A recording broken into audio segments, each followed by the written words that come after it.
성서의 시간. 이 시간에 기독교 종합대학 한국성서대학교와 한국성서선교회 성서대학교회에서 보내드립니다.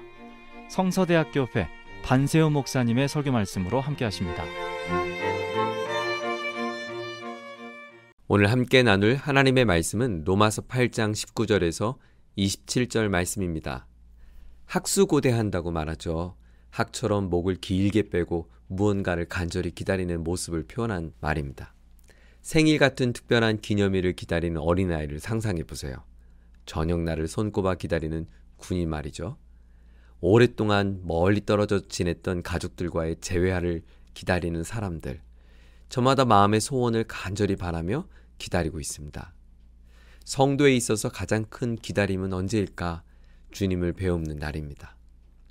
바울은 오늘 그 순간을 이렇게 묘사했어요. 18절에 보면 생각하건대 현재의 고난은 장차 우리에게 나타날 영광과 비교할 수 없도다. 우리가 주님 앞에 서는 그날, 그 주님의 영광을 목도할 그것, 어떤 것과도 비교할 수 없다고 말합니다. 생각하건대, 이 말은 계산하건대 라는 뜻이거든요. 아무리 계산을 해봐도 이것은 측정 불가합니다. 고난과 장차 이루어질 하나님의 영광은 비교 대상도 될 수 없다는 거예요. 웬만큼 차이가 있어야 비교를 하겠는데 우리가 이 땅에서 살아가게 될 이 고난이 장차 마주하게 될 영광과는 너무나 크기 때문에 비교조차 할 수 없다는 것입니다. 고난이 있기만으로도 후 날아갈 수 있는 것, 그 티끌같이 가벼운 것이라면 영광은 거센 태풍이 몰아쳐도 꿈쩍하지 않는 태산같이 무거운 것이기 때문입니다. 예전에 저도 군대에서 훈련소 시절이 그렇게도 힘들었거든요. 그런데 이제 벌써 전역한 지 수십 년이 지나고 난 뒤 사실 그때 시절의 그 어려움은 기억조차 잘 나지 않아요. 현재의 영광이 더 크기 때문입니다. 그런데 장차 우리가 마주하게 될 그 영광은 얼마나 크고 얼마나 놀랍고 얼마나 아름다운지 우리가 다 헤아릴 수 없다고 성경은 말합니다.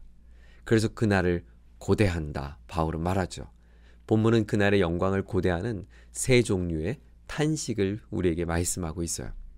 첫 번째 탄식은 피조물의 탄식입니다. 19절입니다. 피조물이 고대하는 바는 하나님의 아들들이 나타난 것이니, 네, 여러분, 피조물, 이 우주 만물이 간절히 고대하고 있다는 것입니다. 마치 까치발을 하고 기대찬 눈으로 바라본 어린아이처럼 말이죠. 무엇을 고대하는가? 하나님의 아들들이 나타나는 것, 나타난다. 이것은 베일이 벗겨진다는 것. 그러니까 하나님의 자녀들이 이 세상 가운데 드러나고 나타내어지는 것, 그것을 학수고대하고 있다고 말합니다. 지금까지 하나님의 자녀들은 베일에 감춰 있습니다. 세상과 그리스도인이 크게 구분이 안 됩니다. 똑같이 옷을 입고 똑같은 삶의 방식을 따라 살다 보니 구원의 그 증거를 정확히 알 수 없는 것이죠. 그래서 피조물이 고대한다는 것이에요. 왜 이토록 고대하는가? 20절은 이렇게 설명합니다. 피조물이 허무한 데 굴복하는 것은 자기 뜻이 아니요 오직 굴복하게 하시는 이로 말미암음이라. 그 바라는 것은 피조물도 썩어짐 종노릇한 데서 해방되어 하나님의 자녀의 영광의 자유에 이르는 것이니라. 피조물이 허무한 데 굴복하고 있기 때문이라는 것입니다. 하나님의 의도하신 아름다움을 잃어버렸습니다. 네, 이것은 피조물이 스스로 선택한 것이 아니었습니다. 인간의 범죄 이후 피조세계까지 되돌릴 수 없는 썩어짐의 종이 되고 말았습니다. 자연재해를 보십시오. 온갖 전염병을 보세요. 자연의 오염 등 말이죠. 이 모든 것은 바로 사람의 범죄와 함께 구원의 날이 오기까지 결코 바뀌지 않을 것입니다. 하나님께서 자연이 이 썩어짐에 굴복하게 만들었기 때문입니다. 그러므로 자연은 날마다 이 고통에서 벗어나기를 갈망하고 있어요. 하나님께서 마지막 날 새 하늘과 새 땅을 주실 때 이전의 하늘과 땅은 패하게 될 것입니다. 성도의 사명 중 하나는 자연의 회복입니다. 그러나 명심할 것은 우리가 아무리 애를 쓴들 이 자연에 굴복하게 하시니 하나님께서 자유를 선언하시기 전에는 자연의 온전한 회복은 일어나기 어렵습니다. 그래서 피조세계가 속히 그날이 오기를 탄식하며 애타게 기다리고 있다고 오늘 성경은 말합니다. 21절이 그것을 자세히 설명했죠. 바라는 것은 피조물도 썩어짐의 종로로 탄 데서 어떻게 해요? 해방되어 하나님의 자녀의 영광의 자유에 이르는 것이니라. 그렇습니다. 땅의 피조세계의 운명 역시 타락한 인간의 손에 있는 것이 아닌 오직 창조자 하나님께 있습니다. 하나님께서 영광의 날 모든 자연을 온전함과 아름다움으로 해방시켜 줄 것을 믿습니다. 본문은 두 번째 탄식을 들려줍니다. 바로 성도의 탄식입니다. 23절에서 25절 말씀이에요. 그뿐 아니라 또한 우리 곧 성령의 처음 익은 열매를 받은 우리까지도 속으로 탄식하여 양자 될 것 곧 우리 몸의 속량을 기다리느니라. 우리가 소망으로 구원을 얻었음에 보이는 소망이 소망이 아니니 보는 것을 누가 바라리요. 만일 우리가 보지 못하는 것을 바라면 참으로 기다릴지니라. 성령이 처음 익은 열매를 받은 그 성도의 탄식을 들려줍니다. 이 첫 열매는 나중 열매를 미리 맛본다는 것을 의미하죠. 첫 열매를 받았다는 것, 성령님이 내 안에 계신 자들임을 설명하는 거예요. 그런데 성도가 갈망하는 이 탄식이 바로 어디서 왔는가? 죄와 죽음으로부터의 완전한 속량입니다. 우리는 예수 그리스도의 십자가 사건을 통해 이미 속죄함을 받았어요. 하지만 우리가 이 땅에 사는 날 동안 아직 우리 육신은 죽을 몸을 갖고 있어요. 내 영혼은 거듭난 존귀한 자녀가 되었지만 육신의 감옥에 갇힌 인간은 여전히 죄의 결과로 육신의 부패에 머물고 있습니다. 그래서 육신에 갇힌 성도는 마지막 날 완성될 완전한 속량을 그토록 갈망하는 것이죠. 로마서 6장 5절은 이렇게 말합니다. 만일 우리가 그의 죽으심과 같은 모양으로 연합한 자가 되었으면 또한 그의 부활과 같은 모양으로 연합한 자도 되리라. 나의 육신은 끊임없이 부패함으로 나를 몰고 가지만 우리의 영광의 날, 주님처럼 완전한 몸으로 우리가 부활될 것을 믿습니다. 또한 우리는 이미 하나님의 양자, 즉 하나님의 자녀로 부름을 받았어요. 하나님께서 우리를 양자로 선언해 주셨으므로 이제 그 사실에는 결코 변함이 없습니다. 그래서 성도는 하나님의 양자이며 영과 육이 완전해질 그날을 기다리게 됩니다. 베드로 사도는 다음과 같이 우리에게 이런 확신을 심겨 주었어요. 베드로후서 1장 3절과 4절입니다.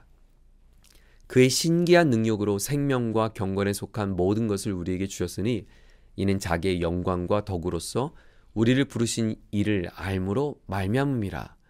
이로써 그 보배롭고 지극히 큰 약속을 우리에게 주사 이 약속으로 말미암아 너희가 정욕 때문에 세상에서 썩어질 것을 피하여 신성한 성품에 참여하는 자가 되게 하려 하셨느니라. 하나님께서 신비한 능력을 성도인 우리에게 주셨어요. 그 능력은 무엇인가? 신의 성품, 거룩한 성품을 가진 존재가 된 것입니다. 그러므로 구원받은 성도는 이 땅에 사는 날 동안 하나님을 사랑하고 죄를 미워하며 말씀에 순종하는 그 갈망함을 갖고 사는 것, 그 놀라운 은혜를 입은 줄 믿습니다. 세 번째는 성령님의 탄식이에요. 오늘 본문 26절과 27절을 말씀입니다. 이와 같이 성령도 우리 연약함을 도우시나니 우리는 마땅히 기도할 바를 알지 못하나 오직 성령이 말할 수 없는 탄식으로 우리를 위하여 친히 간구하시니라. 마음을 살피시는 이가 성령의 생각을 아시나니 이는 성령이 하나님의 뜻대로 성도를 위하여 간구하심이니라. 성령님은 우리의 연약함을 너무나 잘 알고 계세요. 나의 인성이 아직 남아있고 죄와 의심에 쉽게 넘어진다는 사실도 잘 아시죠.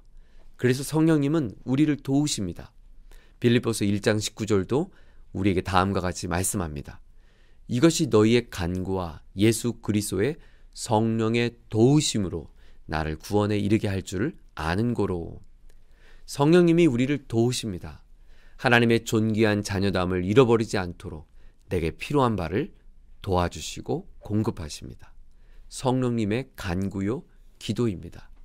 하나님의 영이 우리 안에서 쉼없이 역사하심으로 우리 혼자서는 절대로 감당할 수 없는 일, 그 하나님의 완전한 뜻을 이루게 하십니다. 빌립보서 2장 13절은 이렇게 말합니다. 너희 안에 행하시는 이는 하나님이시니 자기의 기쁘신 뜻을 위하여 너에게 소원을 두고 행하게 하시나니. 네, 성령님이 왜 이렇게 탄식하는가? 하나님의 구원을 갈망하며 기다리는 성도들이 무엇을 구해야 할지, 하나님의 뜻이 어디 있는지 알지 못하기 때문이라는 거예요. 여러분, 인간이 꽤 스스로 똑똑한 것처럼 보이지만 실제는 아닙니다. 불완전함과 유한함, 수많은 약점과 영적 한계로 기도조차 내 힘으로 할 수 없는 존재입니다. 그런데 여러분, 꼼짝하지 말고 정말 하나님 앞에 기도해 보십시오. 성령님이 우리를 도와주십니다. 그럴 때 우리가 무엇을 구해야 할지도 알려주십니다. 네, 성령님이 우리를 위하여 친히 간구하고 있기 때문입니다. 여러분, 때로는 내가 기도조차 할 수 없을 때가 있을 수가 있어요. 그러나 여러분, 염려하지 마세요. 그럼에도 성령님이 탄식하시며 우리를 돕고 계십니다. 오늘 그 하나님의 영광을 맛보게 될 우리의 삶의 소중한 탄식의 이야기를 들려줍니다. 피조물이 탄식합니다. 성도들의 탄식합니다. 완전한 그날을 기다리는 거죠. 더 나아가 성령님이 우리를 대신하여 탄식하고 계십니다. 주님, 속히 그날이 오기를 고대합니다. 온 세상의 피조물이 완전한 해방을 이루며 인간이 완전한 죄의 속량을 이루고 성령님이 구하시는 하나님의 뜻이 이루어지는 그날을 우리가 학수고대합니다. 그날에 우리가 주님 앞에 설 수 있도록 우리를 붙들어 주시고 우리가 주님 앞에 서는 그날까지 이 믿음의 여정을 아름답게 걸어갈 수 있도록 우리와 함께하여 주옵소서. 예수님 존귀하신 이름으로 기도드립니다. 아멘.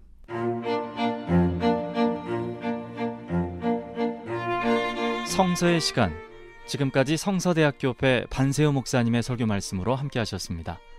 이 방송 들으시고 신앙생활에 도움받기 원하시는 분은 서울전화 02-936국에 9559번 936-9559번 성서대학교회로 연락하시기 바랍니다.